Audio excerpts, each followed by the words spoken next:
I wanted to share with you today an adapter I've made for my DeWalt cordless plunge router so that I can use it with the Festool LR32 hole drilling system.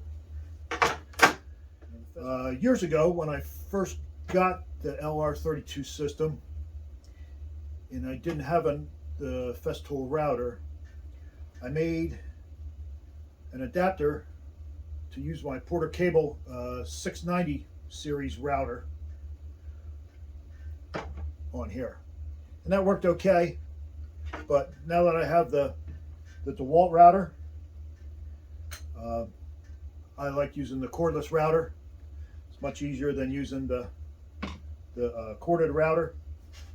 So I made an adapter for the DeWalt cordless router.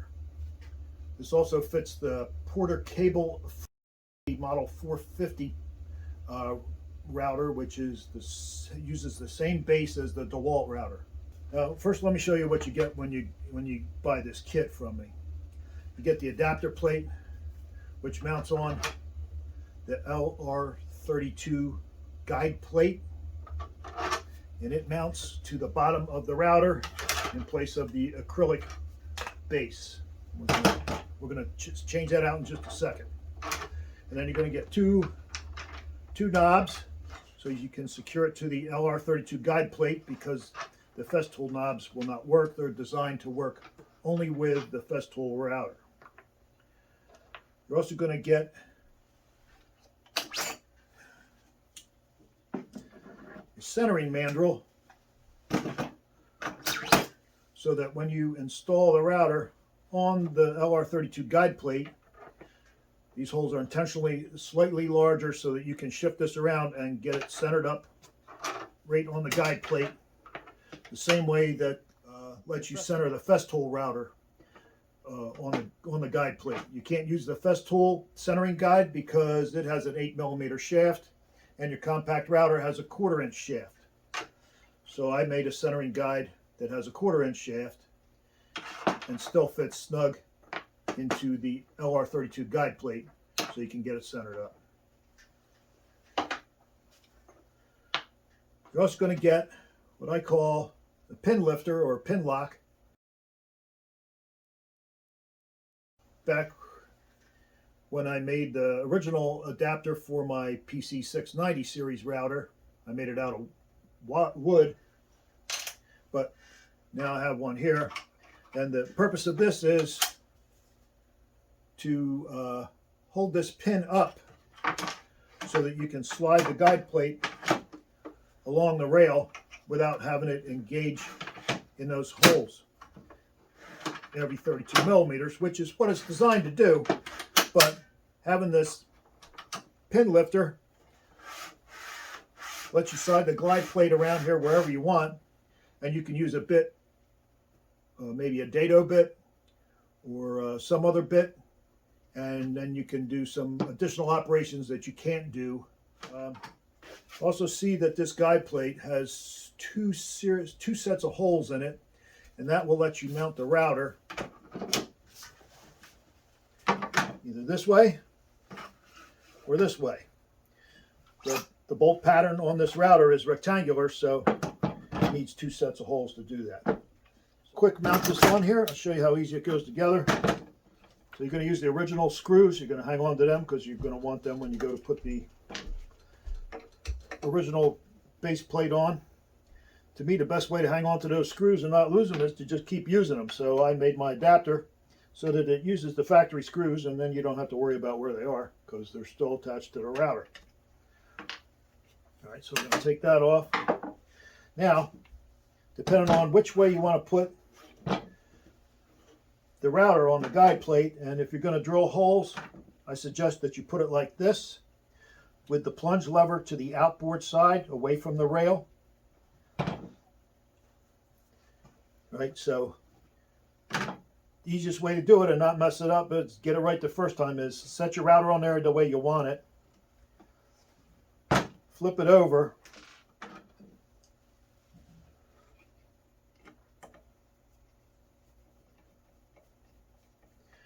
Put your screws in, but don't make them tight until you get all 4 of them in there. You're not going to make a centering adjustment based on these mounting screws. These just mount the base plate to the router. And there's very little play in those screw holes, so you're not gonna have enough room to do that anyways. So, all right. So now I've got all 4 screws in. I'm going to snug these up, and you don't need to crank them down. You just got to hold the thing still. Okay, so now we're going to put the router on here. For the time being, I'm going to put my pin lifter in because that makes it just a little bit easier. Right, so now we're going to take the router out of here, and we need to put our centering guide in the router. You'll see that the stem on the centering guide has a step in it. You're going to insert the centering guide all the way up to that step. That gives you 25 millimeters of insertion depth, which gets you down deep in the collet so it'll grab it straight. And then you're only going to turn the collet nut finger tight. You don't need it any more than that for this operation. Drop your router in. Remember, our base plate is still loose here. Put your knobs on and run them down until they're almost tight. Just making contact with the base plate. You want it to still be able to move around. Now you're going to plunge the router down right into the guide plate. Snug up your knobs a little bit. Bring your router back up. You take it up and down in there and just make sure that it's running in and out smooth. And then once you get that, you can crank these down. You don't need a wrench. These knobs have a pretty good grip on them. You can get them nice and tight just by hand. All right. Once you do that, plunge down again and make sure that the router is still centered on the guide plate. Now you want to remove the router from the base, loosen up the collet nut, remove the centering guide.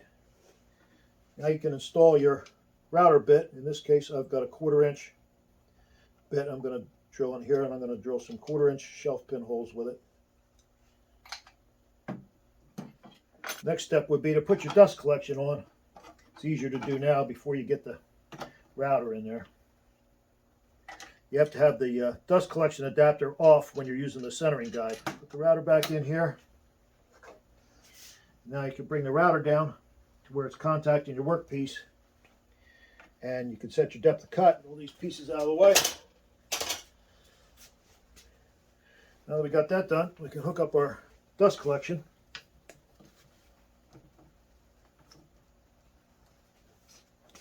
And install the battery. Remember, you should always be removing the battery when you're replacing a bit. So now you can see the router slides along the guide rail. When I take out the pin,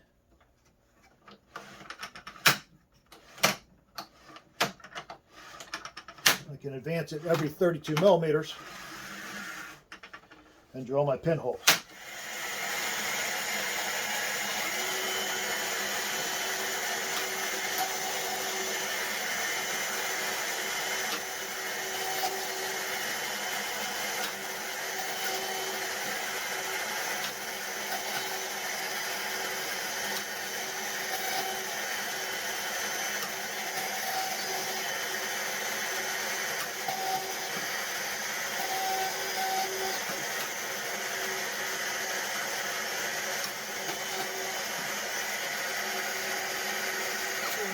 As you can see, the dust collection works pretty good.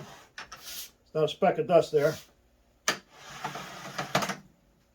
And I've got my series of holes 32 millimeters apart into whatever depth I set up that.